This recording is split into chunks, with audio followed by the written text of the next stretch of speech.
उससे भी बड़ी स्ट्रेंथ है मोनिका और अक्षु। कोई भी माँ बाप मेरे को नहीं लगता ऐसा होगा जो अपने बच्चे को अनपढ़ रखेगा।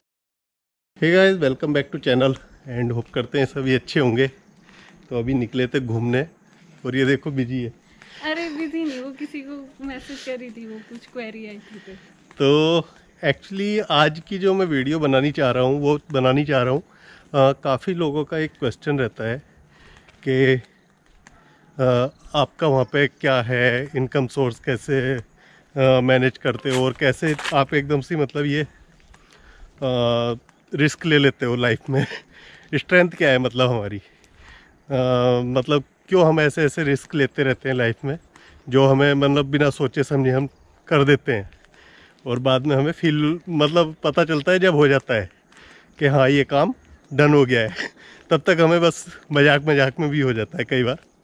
तो आज की वीडियो में यही चीज़ें मैं शेयर करूँगा आपके साथ में, कुछ अपने एक्सपीरियंस जिस वजह से हम इस तरह के बड़े बड़े काम कर लेते हैं हंसते हंसते खेलते खेलते, मतलब बिना टेंशन के, बहुत ज़्यादा टेंशन नहीं लेते। तो वो सारी चीज़ें आज की वीडियो में मैं शेयर करने वाला हूँ।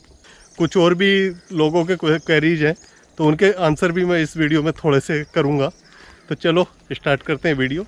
अच्छी लगे तो लाइक शेयर कमेंट करके बताना और सब्सक्राइब कर लेना चैनल को। तो अभी पहुंच गए हैं अपनी डेस्टिनेशन। अपनी डेस्टिनेशन का मतलब है सामने सी दिख रहा है, वो शिप भी दिख रहा है उसके अंदर, और भी नहीं आ रहा होगा। हाँ, और ऊपर देखो चिड़ियों की आवाज़ आ रही होगी। तो ये मतलब ये चीज़ ना शाम को बड़ा अच्छा लगता है जब आप बाहर निकलते हो और पूरा दिन आप कितना भी काम कर लो, कितने भी थक जाओ, लेकिन जब शाम में ऐसे थोड़े से खुले आसमान में निकलते हैं तो जितना स्ट्रेस होता है ना वो सारा ख़त्म हो जाता है। तो ये प्लस पॉइंट मुझे लगता है यहाँ का सबसे पहले। अब आते हैं अपने जो मेन क्वेश्चन है उन पे, लाइक हमारी स्ट्रेंथ क्या है।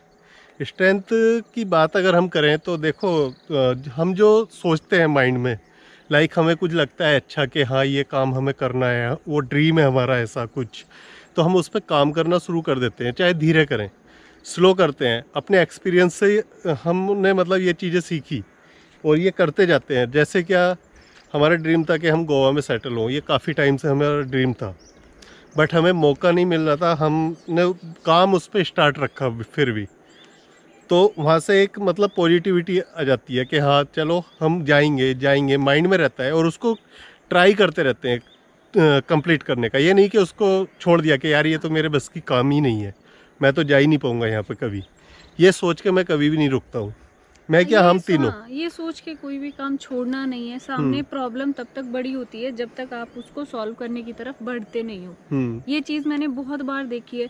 आपके सामने तमाम प्रॉब्लम्स होती हैं, खड़ी होती हैं, लेकिन वो तब तक बहुत बड़ी लगती हैं जब तक आप उनकी तरफ चलते नहीं चलते हो। जब आप उनकी तरफ चलना शुरू कर देते हो ना तो खुद ही छोटी हो जाती है। और उससे भी बड़ी स्ट्रेंथ है मोनिका और अक्षु जी। मैं कुछ भी सोचूं कि नहीं हमें ऐसा करना है तो ये कभी पीछे नहीं हटते। इनका कोई काम होता है कि नहीं हमें ये ऐसा करना है, जैसे सोप हमने स्टार्ट की थी, तो मतलब उन चीज़ों से जो एक्सपीरियंस थे उनसे हमारे जो हौसले थे वो बढ़ गए। लाइक घर से जब मैं निकला था तो ऑनेस्टली मैं बोलता हूँ कुछ भी नहीं था मेरे पास, कुछ भी नहीं। मतलब ये समझ लो कि 10 रुपए मेरी जेब में थे होंगे शायद उस टाइम पे। हाँ, मतलब वो थोड़े बहुत जैसे इधर हाँ, उधर से मिले हुए पैसे होते हैं ना कि वो हम वही लेके निकले थे घर से। और उसके बाद में फिर जैसे जैसे काम करते गए, बट ये नहीं, हार नहीं माननी। तो यही स्ट्रेंथ होती है अपनी खुद की, हर आदमी में होती है ये चीज़। बस आपको हार नहीं माननी चीज़ों से। जो आपके ड्रीम्स हैं उनको फॉलो करो, उनको मतलब पूरा करने का ट्राई करते रहो हमेशा। ऐसा नहीं है कि लाइक आपने कोई चीज सोची और लाइक अगर हमने कल को सोचा कि हम गोवा जाएंगे और आज हम गोवा चले गए, ऐसा कभी भी नहीं होता।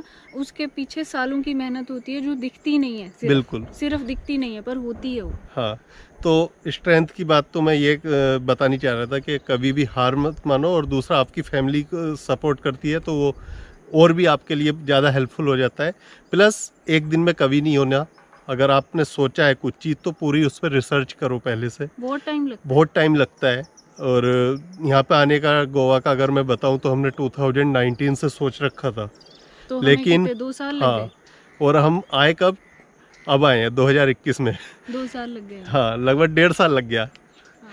तो ये चीज़ें होती हैं और उस टाइम पे मुझे बस ये ड्रीम था मेरा कि मैं कभी गोवा में शिफ्ट हो पाऊँगा, लेकिन मैं कंटिन्यूसली लगा रहा उन चीज़ों पे। मैं मतलब हम लोगों ने हार नहीं मानी कि नहीं हम चलेंगे। माइंड अपना पॉजिटिव रखो हमेशा, माइंड में निगेटिविटी जो भी आए निकाल के फेंक दो कि नहीं यार मैं तो जा ही नहीं पाऊँगा। निगेटिविटी आती है कि जैसे मैं जा नहीं पाऊँगा, मैं यार ये काम तो मैं कर ही नहीं पाऊँगा कभी लाइफ में, उसे एकदम अपोजिट कर दो कि नहीं यार मैं करूँगा और कर लूँगा। बस हाँ, मुझे स्मार्ट वर्क और हार्ड वर्क करना है, तो वो दोनों करने पड़ते हैं। सेकंड चीज़ जो मैं डिस्कस करना चाहूँगा, काफ़ी लोग पूछते रहते हैं कि आपके इनकम सोर्सेज क्या हैं वहाँ पे, आप मतलब कहाँ से आप पे पैसा आता है, कहाँ से ये होता है, आपका मिल्क एंड बटर क्या है गोवा में, ये सब चीज़ें लोग करते रहते हैं। बटर नहीं, ब्रेड एंड बटर। हाँ, ब्रेड एंड बटर जो भी कहते हैं यार, हिंदी में मुझे नहीं पता हिंदी इंग्लिश में जो भी बोलते हैं मुझे नहीं पता, बट जो भी है कि आपका इनकम का सोर्स क्या है। तो देखो, उसके लिए मैं सीधी सी एक बात बोलना चाहूँगा हर एक के लिए। मैं अपनी अगर पर्सनल लाइफ बताऊँ, पर्सनल में मैं कभी भी साइड वाले का ये देखता ही नहीं कि ये क्या करता है, क्या कमाता है, कितना कमाता है। मैं कभी किसी से पूछता ही नहीं, किसी से ना उसकी सैलरी पूछता हूँ अगर ऑफिस में रहा तो, ना किसी से उसकी इनकम पूछता हूँ कोई बिजनेस कर रहा है तो, और ना ही किसी से हम ये मतलब कंपेयर करते हैं अपने आप को। जब हम कंपेयर करना शुरू करते हैं तो हमें लगता है कि हम डाउन हैं किसी से। आप कंपेयर नहीं करोगे तो आपको लगेगा कि आप बेस्ट हो, आप सही जगह हो। और रही इनकम पूछने की बात, तो आप इनकम पूछो मत किसी से भी।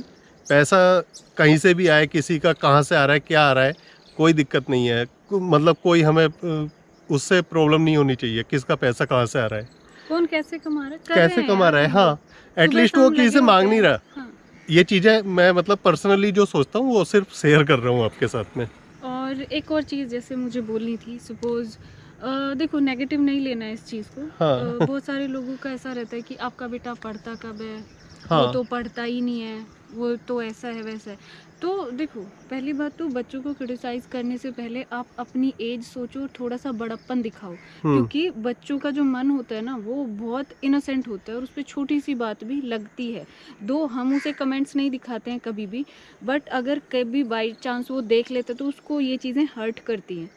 मैं समझती हूँ ये चीज़ कि जब आप पब्लिक में आते हो तो आपको 1000 चीज़ें बर्दाश्त करने की आदत डालनी पड़ती है, बट एटलीस्ट बच्चों को छोड़ दो। क्योंकि कोई भी माँ बाप, मेरे को नहीं लगता ऐसा होगा जो अपने बच्चे को अनपढ़ रखेगा या उसकी एजुकेशन का उसने इंतज़ाम ही नहीं किया होगा, ऐसा तो कोई है नहीं।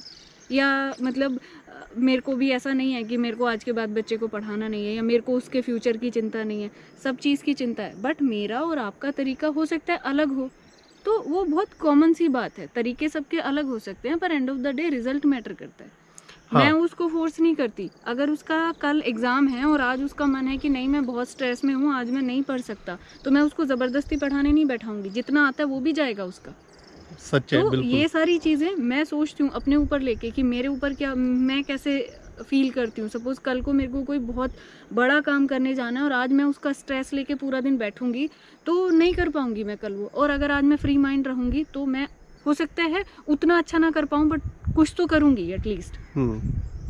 तो ये सारी चीज़ें मैटर करती हैं। हर माँ बाप अपने बच्चे को जानते हैं, उसकी आदतें, क्या अच्छा लगता है क्या नहीं अच्छा लगता है, वो सब जानते हैं।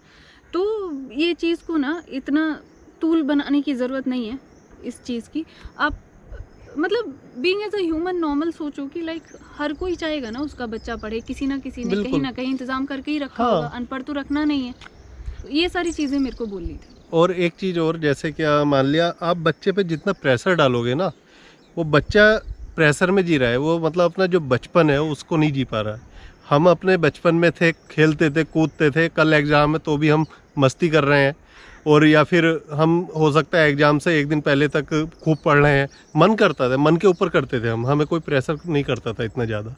मैं अपनी पर्सनल चीज़ बता रहा हूँ, और उसी को हम अपने बच्चे पे भी रखते हैं ना, कि उस पर प्रेशर नहीं डालना है। प्रेशर डालने से कुछ नहीं होना, बच्चा फ्रस्ट्रेट होगा, बच्चे को प्रॉब्लम होंगी। आजकल वैसे भी जो टाइम चल रहा है ना, इसमें बच्चों के फ्रेंड्स वैसे ही कम हो गए, बच्चों के फ्रेंड्स के साथ प्रॉपर टाइम नहीं बिता पा रहे, वो ज़्यादातर गैजेट्स के साथ फ्रेंडली हैं आजकल। तो वो चीज़ों से उन्हें दूर भी नहीं रखना है, और उन चीज़ों को मतलब हावी नहीं होने देना उन पे, बच्चों पे, कि लाइक उसके फ्रेंड्स नहीं है तो उसको हर टाइम पढ़ाते रहना है। तो वो बच्चों की वहाँ पे लाइफ बिल्कुल मुझे लगता है ख़त्म हो जाती है। इवन दिल्ली में कितनी बार मेरी लोगों से बहस होती थी, मतलब बहुत देर तगड़ी वाली बहस दुकान पे कि ये तो पढ़ता नहीं, बच्चों को इतने घंटे पढ़ना चाहिए, इतने घंटे। अरे सब बच्चों को एक तराजू में क्यों तोल रहे हो? और दूसरी बात, घंटे का हिसाब कहाँ से आ गया? जितनी देर वो इंटरेस्ट लेके पढ़ रहा है दैट इज सफिशिएंट, वो उसकी स्ट्रेंथ है, उसको क्यों नहीं समझना आपको? जब वो बोर होने लगा तो उसको ब्रेक चाहिए एनी हाउ। अगर दबा के बैठा के रखोगे तो उसका कोई सेंस नहीं है। वो अगले 2 घंटे और बर्बाद हो रहे हैं आपके, जो वो खेल कूद के फ्रेश होके दोबारा आके पढ़ने वाला था। बिल्कुल। तो ये चीजें मैटर करती है। और मैं लड़ लेती थी, कितनी बार मेरा झगड़ा हुआ होगा, और वो मेरे ही कस्टमर होते थे फिर भी मैं उनसे लड़ लेती थी कि क्या यार तुमने क्या बना रखा है बच्चों को। तो यही सब बातें थी, बस शेयर करनी थी।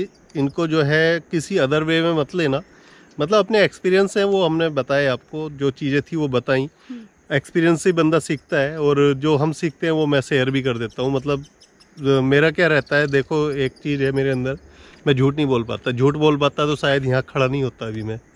और ऑफिस में भी मेरे साथ यही प्रॉब्लम रहती थी, मैं झूठ नहीं बोल पाता था, जिस वजह से मैं जो काम करता था, अगर मैंने एक काम किया है एक दिन में तो मैं एक ही बताता था, ये नहीं कि उस काम को तोड़ मरोड़ के 5 करके बता दूं, तो वो मुझसे नहीं होता था। इसीलिए मेरा ड्रॉबैक था ये कि मैं बहुत ज़्यादा इंक्रीमेंट्स ये सब चीज़ें नहीं ले पाता था ऑफिस में। तो ये भी एक रीज़न रहता था, बट मैं फिर भी सुकून से रहता था। मैं एक काम करके मैं टेंशन फ्री रहता था कि मैंने एक किया है, एक ही बताया। जो 5 बता दिया तो वो फिर पता चला कि 4 का और पूछने लगा, तो वो कैसे पूरा करूँगा, अब उसके बारे में क्या फिर गोली देनी है। तो वो सब चीज़ों से मैं टेंशन फ्री रहता था, इसीलिए ऑफिस में मस्ती भी अपनी करता था फुल। तो मेरा मतलब वही है कि जो आया बोल दिया आपको सामने। तो आज की वीडियो में यही था, और इसको जो है नेगेटिव वे में कोई मत लेना। सिर्फ हमने अपनी जो थॉट्स हैं, अपनी जो फीलिंग्स हैं, अपनी जो एक्सपीरियंस है वो आपके साथ शेयर की है। सो होप करता हूँ गाइस वीडियो अच्छी लगी होगी, और वीडियो अच्छी लगी हो तो लाइक शेयर कमेंट करके बताना, और सब्सक्राइब भी कर लेना चैनल को अगर अच्छा लगे तो। चलो मिलते हैं नेक्स्ट वीडियो में, बाय।